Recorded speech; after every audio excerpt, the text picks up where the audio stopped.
Hello guys, good morning. So welcome back to my YouTube channel. This is Autoboyson. So dahil sa may nag-PM sa akin na yung aircon daw niya or your aircon compressor niya ay clutchless. Tapos ang sabi niya, pagka-on daw ng aircon, walang tunog daw. Pagka-inon niya yung aircon compressor.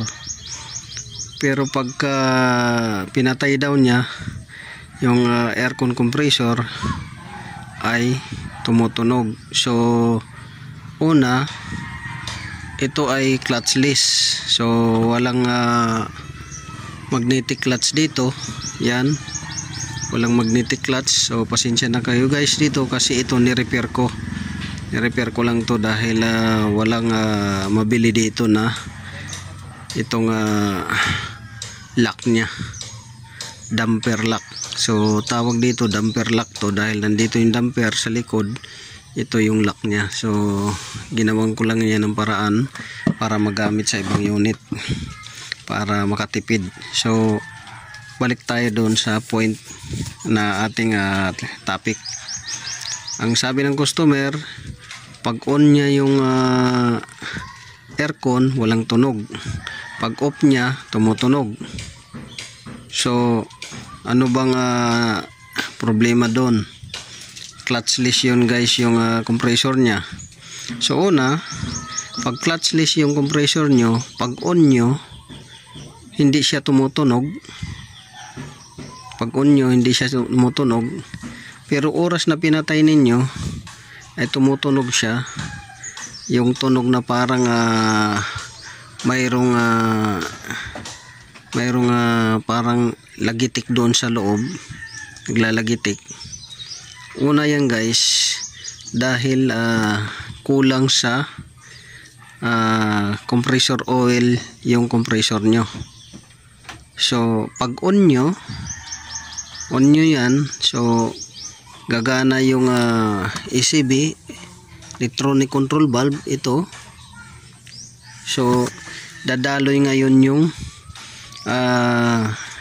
compressor oil, maglulubricate sa system, pati dito sa compressor, maglulubricate. Ngayon hindi yan siya tutunog dahil yung oil niya ay nakaplo sa system. So umiikot. So yung sealing ng piston ay tawag dyan, nag-stretch dahil may pressure na nangyari. So pag stretch nyan, sisikip yan yung sealing ng compressor, yung sa piston. So hindi yan tutunog dahil magsisil yun, mga sealing o-ring or sealing piston ring, ganun. Hindi siya tutunog dahil nagkakaroon ng pressure. So batak na batak yung sealing o-ring or sealing compression ring. So hindi siya tutunog, gawa ng batak siya dahil may pressure. Ngayon dahil may pressure, di nyo maririnig talaga yon. Ngayon pagka pinatay ninyo, pagpatay ninyo, dahil ito magkuklose na to siya, itong ECB, electronic control valve, yan, magkuklose na yan siya. Pag close yan niya, automatic yan, yung pressure, mawawala na yung pressure. Wala nang pressure siya pagka nag-close na to, wala na siyang pressure dahil hindi na naka-engage yung ano niya, itong ECB, hindi na naka-engage. So wala na siyang pressure pag nag-close na yan. Ngayon hindi ibig sabihin na pag close is yung sarado, meaning close, umatras siya. Pag atras niya, yung flow ng compressor is normally stationary lang, yung parang dumadaloy lang, paikot-ikot. So papakita ko sa inyo yung tsura ng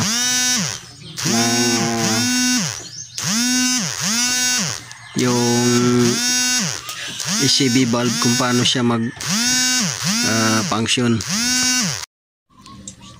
So yun guys, So pagka naka-disengage na to siya, so walang pressure na nangyayari sa loob, at yung mga sealing rings ng piston ay babalik siya sa kanyang normal na setting. So kung may diferensya ng sealing ring ninyo, yan yung tumutunog sa loob, tumutunog yung sealing ring nya, umaalog yung piston. Mayroon ding pangalawang tunog na pinanggagalingan pagka ito guys, itong damper. Pagka itong damper nya ay punit na, pag-engage yan, pag-engage nito ng ECB, hindi yan tutunog dahil pwersado ang compressor. Pero pagka disengage yan, tutunog yan dahil walang pwersa yung compressor at sumasabay lang dito sa pulley yung engagement ng piston dito. So ito, kagaya nito, ang issue nito guys ay maingay siya.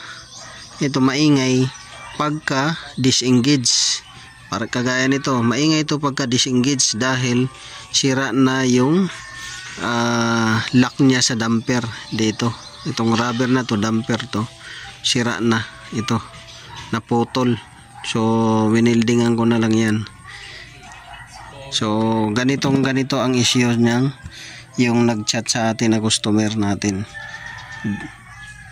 Pag disengage, pag pinatay yung aircon, maingay ito siya, maingay pagka pinatay yung aircon.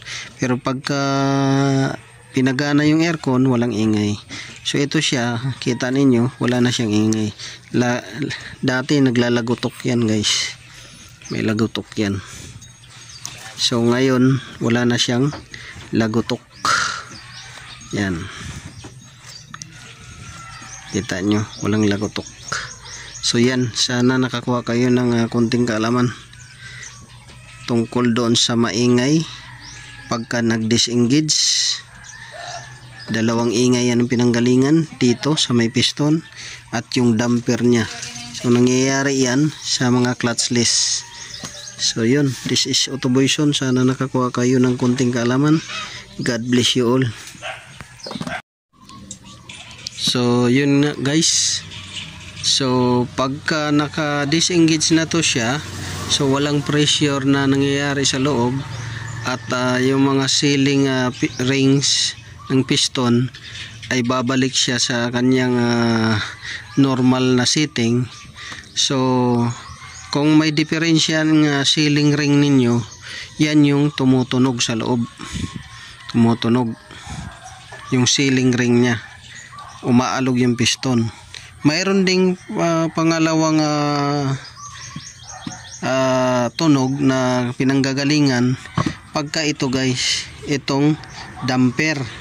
Pagka itong damper nya ay punit na, pag-engage yan, pag-engage nito ng ECB, hindi yan tutunog dahil pwersado ang compressor. Pero pagka disengage yan, tutunog yan dahil walang pwersa yung compressor at sumasabay lang dito sa pulley yung engagement ng piston dito.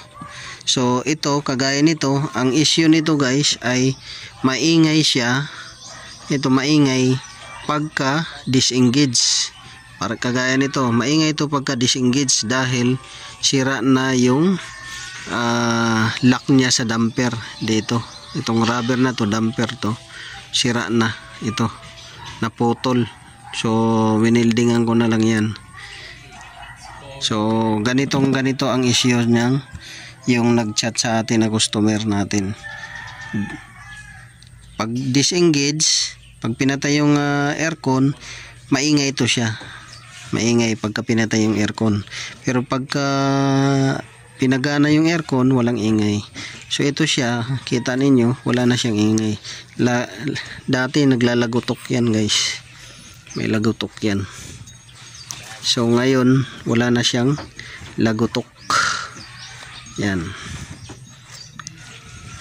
kita nyo, walang lagutok.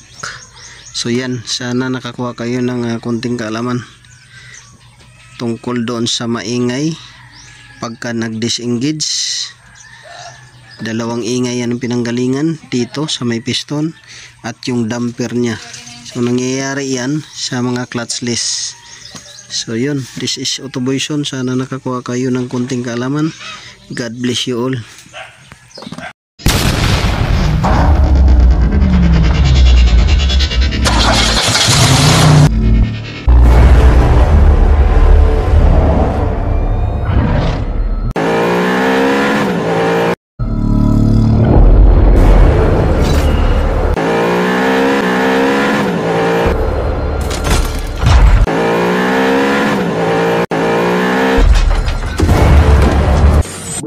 Make